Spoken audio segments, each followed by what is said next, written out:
Olá, vamos falar de investimentos, então vamos trazer para vocês aqui mais uma empresa para que vocês possam conhecer da sua história, da sua trajetória e principalmente da sua situação econômica e financeira. Você que já investe em ações, você que está pensando em investir em ações, o cuidado principal o que é? Saber escolher qual empresa na qual você pretende investir. E para tanto nós temos que ter as informações, como que vem sendo o desempenho da empresa, para onde que ela está indo, o que ela faz, né? Mas também saber da sua situação financeira, como que está o seu endividamento e principalmente a rentabilidade. Afinal de contas, ao investir, nós temos que minimizar os riscos e tentar potencializar as probabilidades de ganho. E a empresa que nós vamos analisar hoje, uma série de inscritos aqui que nos passaram a sugestão, aos quais agradeço. Ao grande Germano, valeu Germano, obrigado aí pela sugestão. José Adelar Pacher, ao Júnior, a Milton Vons e também ao Edson que nos pediram a análise dessa empresa. Então, espero satisfazer a expectativa de vocês aí. Mas caso você também queira análise de alguma empresa, é fácil. Basta entrar aqui no canal Silas Degraf e aproveita também, já se inscreva, dá o like e ative a sinetinha das notificações para você estar sempre recebendo as informações das empresas que nós estamos analisando aqui pelo canal. Afinal de contas, o canal Silas Degraf é feito para você. E a empresa que nós vamos tratar hoje é a Paranapanema SA. E a Paranapanema, quando vê esse nome na mente, a gente já pensa em cobre. Mas a história da Paranapanema começa bem antes do cobre. Ela começa lá em 1961, quando três empreendedores, o Aloysio Ramalho Foz, junto com o José Carlos Araújo e o Otávio Cavalcante Lacombe, os três se unem e resolvem montar uma construtora.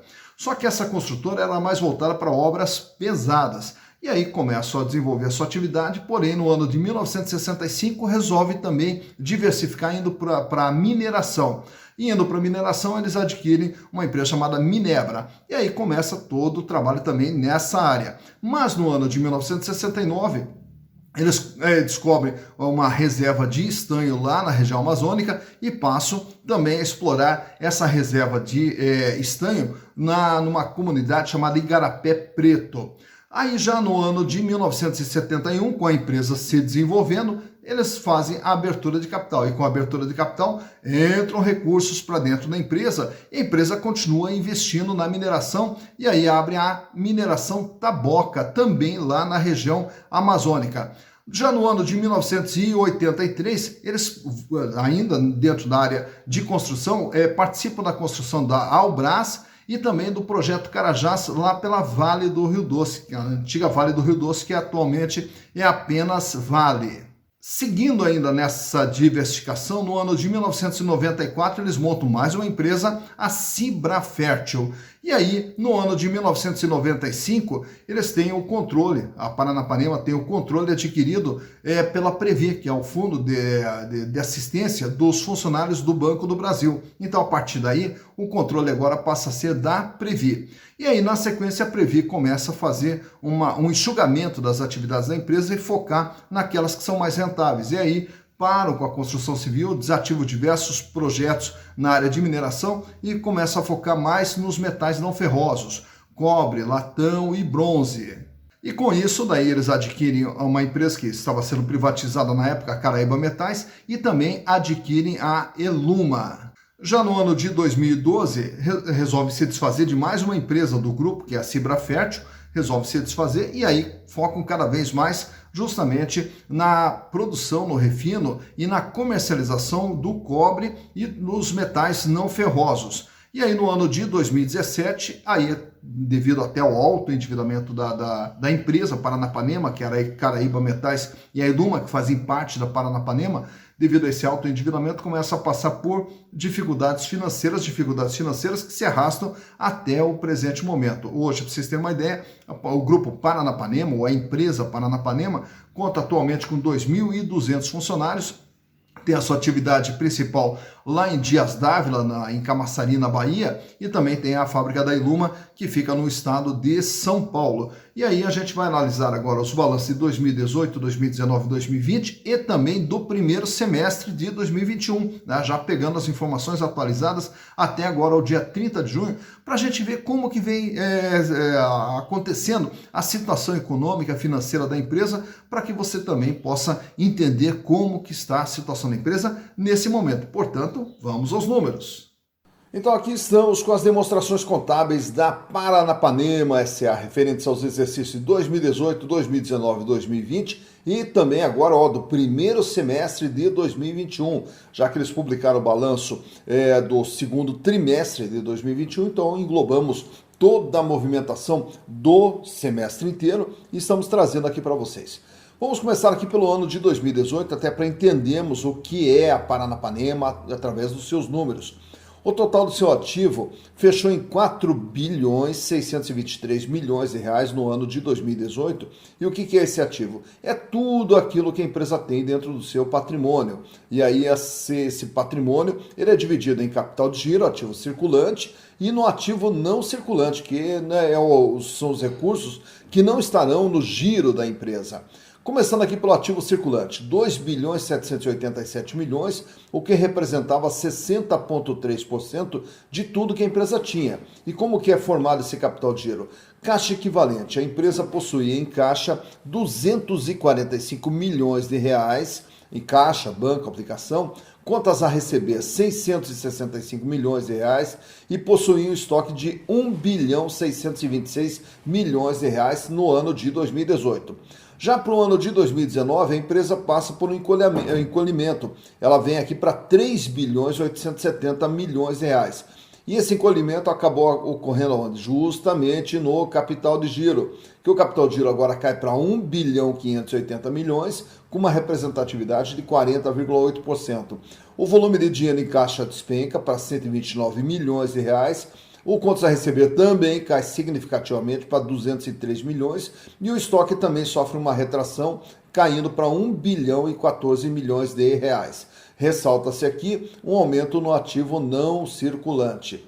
Para o ano de 2020, a empresa cresce em termos de tamanho mais um pouquinho aqui, vai para 4 bilhões e 31.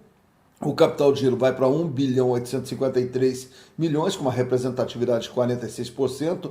O volume de dinheiro em caixa na faixa de 168 milhões. Uma pequena recuperação aqui no contas a receber, 341 milhões. E o estoque em 1 bilhão e 96 milhões de reais.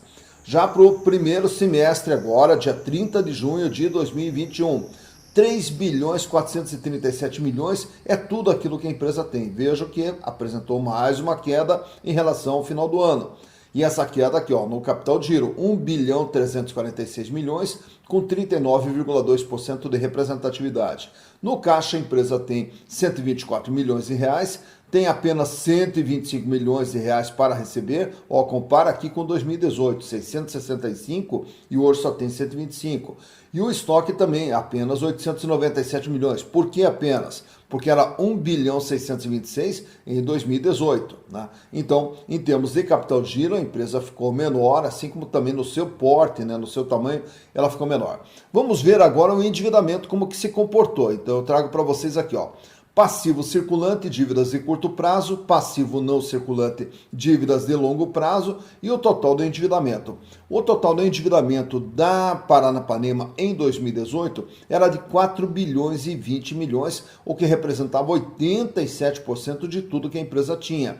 1 bilhão 829 milhões de dívidas de curto prazo, 2 bilhões e 100 dívidas de longo prazo, que totalizam os 4 bilhões e 20. E o PL era positivo aqui, 602 milhões, mas ela já vinha carregando um prejuízo acumulado de exercícios anteriores de 725 milhões. Já para o ano de 2019, a dívida recua para 3 bilhões 248 milhões, com 83,9%. Essa redução ocorreu aqui, tanto no longo quanto também no curto prazo. Já para o ano de 2020, aí a dívida volta a subir, vai lá para 4 bilhões 230 milhões, e a partir daqui a dívida ela passa a ser maior do que o patrimônio da empresa, 104,9. O que é 104,9? Vejam que o total do ativo da empresa, aqui 4 bilhões e 31, tá? E ela deve 4 bilhões e 230, portanto ela deve mais do que aquilo que ela tem. Então a dívida dela hoje representa 104% de tudo que ela tem. E o PL a partir de agora passou a ser negativo. E agora ela carrega 1 bilhão 595 milhões de prejuízos acumulados. Já para o primeiro semestre de 2021, a dívida tem um recuo aqui para 3 bilhões e 811, mas a empresa também tem um recuo. Então, razão pela qual o peso da dívida hoje é até maior do que era no dia 31 de dezembro. E aí o PL permanece negativo agora com 374 milhões de reais. E observe aqui o outro detalhe, é que o pesado da dívida da empresa, que é empréstimos e financiamentos, ele está no curto prazo, né? Então, comparando aqui, a empresa tem um capital de giro de 1 bilhão e 300 e deve 3 bilhões e 500 no curto prazo, razão pela qual a situação financeira do Grupo Paranapanema extremamente complicado, sem recursos aí para fazer frente aos pagamentos do dia a dia, principalmente em função desses empréstimos e financiamentos de curto prazo. Vamos ver agora os resultados do Grupo Paranapanema, ou da empresa Paranapanema, referentes aos exercícios de 2018 até o primeiro semestre de 2021. 4 bilhões 765 milhões de faturamento em 2018, 5 bilhões 227 faturamento em 2019, aí o faturamento em 2020 cai para 4 bilhões 293. E no primeiro semestre, ela já fecha aqui com 2 bilhões 469, sinalizando aqui um faturamento para o ano de 2021 em torno de 5 milhões de reais. O problema do Grupo Paranapanema está aqui nessa linha de baixo, que aqui está como lucro líquido, mas como está entre parênteses, são os prejuízos que ela vem carregando, que ela vem formando ao longo do período.